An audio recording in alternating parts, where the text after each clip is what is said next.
Amigas y amigos, buenas tardes. Esta es una de nuestras actividades centrales. El método estructural dinámico es el método desarrollado por el humanismo universalista para efectuar análisis y estudios acerca de distintas materias. Una vez terminada esta presentación, realizaremos la reunión de coordinación con los representantes de los diferentes centros de estudios aquí presentes, en el salón de planta baja de este edificio. Ahora les presenta al doctor Jorge Pompei, de Argentina. Él es director del Centro de Estudios Humanistas de Buenos Aires, miembro del grupo promotor del Centro Mundial de Estudios Humanistas, médico especialista en salud pública, profesor adjunto del Departamento de Salud Pública de la Facultad de Medicina de la Universidad de Buenos Aires.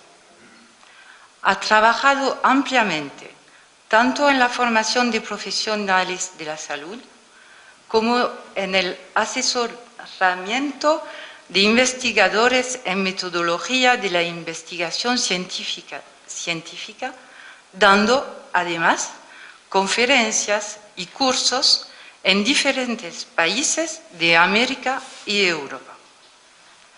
Ha sido asesor en salud pública y epidemiología en el sector público y en la seguridad social.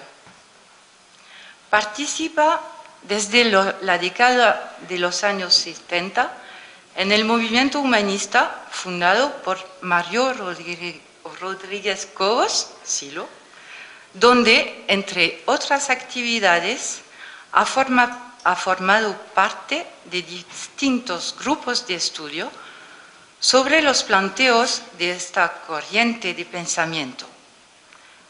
En el 2003 fue cofundador del Centro de Estudios Humanistas de Buenos Aires. En el año 2006 escribió, en colaboración con centros de estudios de América y Europa, el libro Método Estructural Dinámico, como referencia para los seminarios sobre este tema, que dictó en Madrid, Barcelona, Lisboa, Sao Paulo, Santiago de Chile y Buenos Aires. Actualmente, este libro es utilizado como manual de formación en los centros de estudios humanistas que desarrollan su actividad en los diferentes países. Un aplauso para Jorge Pompei.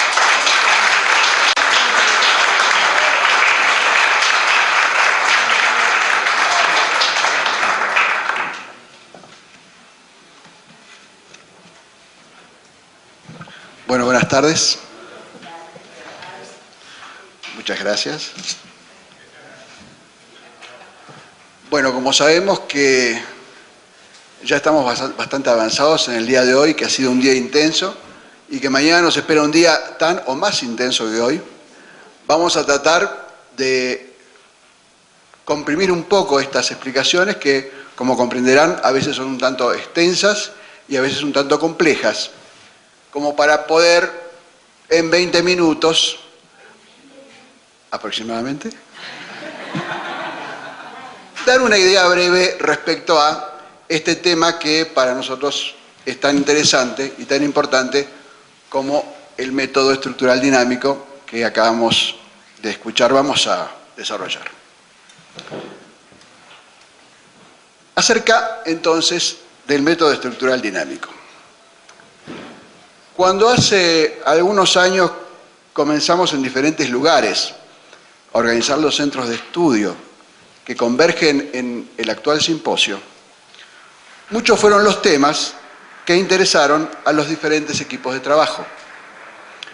Sin embargo, hubo uno que interesó a todos ellos, y es el que se refiere al método que habríamos de utilizar para realizar nuestros estudios y que expresa en la teoría y la acción la visión del humanismo universalista.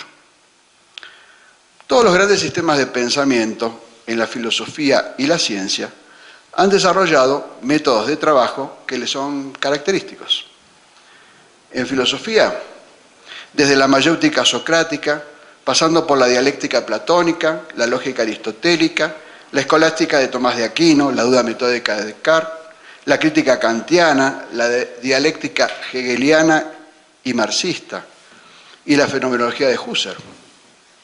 En ciencia, el método deductivo de las matemáticas, los métodos cualitativos utilizados en antropología y sociología, el método hipotético deductivo, tan desarrollado por Popper, y los métodos cuantitativos con base estadística, que tanto desarrollo tienen actualmente de mano de la informática, para mencionar solo los más conocidos, han desarrollado procedimientos para producir y validar conocimientos. Así también, el humanismo universalista, que es una cosmovisión sobre el hombre, el mundo y la historia, ha desarrollado su propia metodología de trabajo. No es de extrañar entonces que ya en los primeros grupos de estudio que comenzaron a trabajar en la década del 60, el tema del método fuera un tópico de gran importancia. Y cuando más de 30 años después comenzamos los centros de estudio, tomamos por base esa rica experiencia plasmada en apuntes y papeles de trabajo. Entonces, el método estructural dinámico refleja la visión del humanismo universalista. Y como su denominación sugiere, integra una doble visión respecto a los fenómenos que estudia. Esto es, su estructura y su dinámica. Cuando decimos que es una visión, nos referimos a que es una intuición, una captación directa, una experiencia.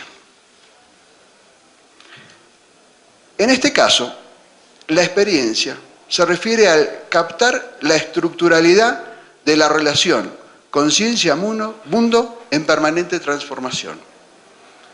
La estructuralidad de la relación conciencia-mundo en permanente transformación. Es a partir de esta experiencia y de la observación de la mecánica que se da en el pensar que se organiza este método. En este sentido, se diferencia de los métodos, por lo menos hasta Husserl, que tradicionalmente han propuesto en filosofía y particularmente en lógica, y que han estudiado el pensar desde afuera, desarrollando diversas metodologías según la metafísica en la que se apoyen.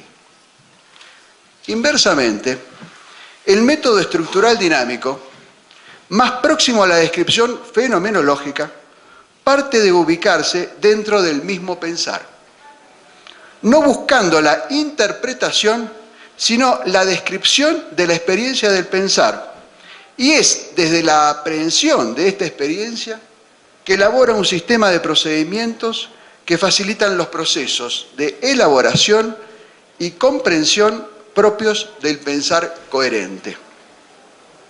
La diferencia entre uno y otro es similar a la de pensar cómo es volar un avión viéndolo desde tierra o sentados en la cabina y manejando los controles en vuelo. Trataremos entonces brevemente de describir la mecánica del pensar tal como se presenta a la observación del que atiende a cómo se piensa, para luego explicar los pasos del método estructural dinámico y terminar con algunas consideraciones. Para comenzar, lo primero que apreciamos es que si puedo hablar del pensar es porque tenemos experiencia de él. Hablamos del pensar porque de él tenemos registros. Por tanto, la descripción que vamos a realizar no es desde una teoría del pensar, sino desde la experiencia que nos dan los registros de sus operaciones. Observamos que pensar es siempre pensar en algo. Y no existe objeto de conocimiento que no tenga un acto referido a él. No hay pensar sin objeto, ni hay objeto sin acto de pensarlo. Esto define la estructura básica del pensar, a la que llamaremos estructura acto-objeto. Esta no es una estructura estática, sino que tiene una dinámica dada por la referencia del acto al objeto. Y esta tendencia de ligarse todo acto a un objeto es lo que llamaremos intencionalidad. Y esta intencionalidad nos señala una dirección en el pensar. El pensar, por tanto, tiene estructura y dirección. Por otro lado, observamos que este acto lanzado no se da en el vacío, sino que se da encuadrado por un interés que hace que me dirija a ciertas cosas y no a otras. A su vez, los objetos, por su propia naturaleza, ponen ciertos límites a mi interés. Me interesan por ciertos atributos que poseen, por ejemplo. Y en la práctica observo que se produce un permanente ida y vuelta de la conciencia al mundo y del mundo a la conciencia, permitiendo, entre otras cosas, la adaptación creciente al medio. Si no tuviera este feedback, no tendría referencia del medio y del resultado de mis acciones. A modo de digresión, digamos que esta observación nos coloca en una posición diferente a la de los realistas, empiristas, positivistas y materialistas, que parten de aceptar la realidad intrínseca del mundo. Pero también nos diferencia de los idealistas y racionalistas, que afirman la supremacía de la conciencia negando valor de existencia al mundo. También observamos que no todos los actos se hallan completados en objetos, sino que hay actos que están en busca de su objeto. Estos actos en busca de su objeto tienen gran importancia porque justamente son los que dan dinámica a la conciencia. Volvamos al tema del interés. El interés es móvil y va saltando de objeto en objeto para detenerse a veces en alguno. Es decir, que esta actividad de la conciencia es reversible. Y así como puedo fijar, también puedo trasladar mi interés, cosa que impide que quede pegado a un objeto, sin posibilidad de desarrollar una secuencia. Pero para poder pensar necesito parar o intentar parar esta dinámica y detener mi acto en un objeto. Esta situación de aparente detenimiento de la dinámica mental es lo que llamaremos momento del pensar. Esto se da gracias a la capacidad de la conciencia de abstraer un instante del transcurrir. Un instante del transcurrir. Como si sacara una foto y al hacerlo fijara el interés, pero también fijara el objeto y el ámbito en el que se emplazan las operaciones que voy a realizar.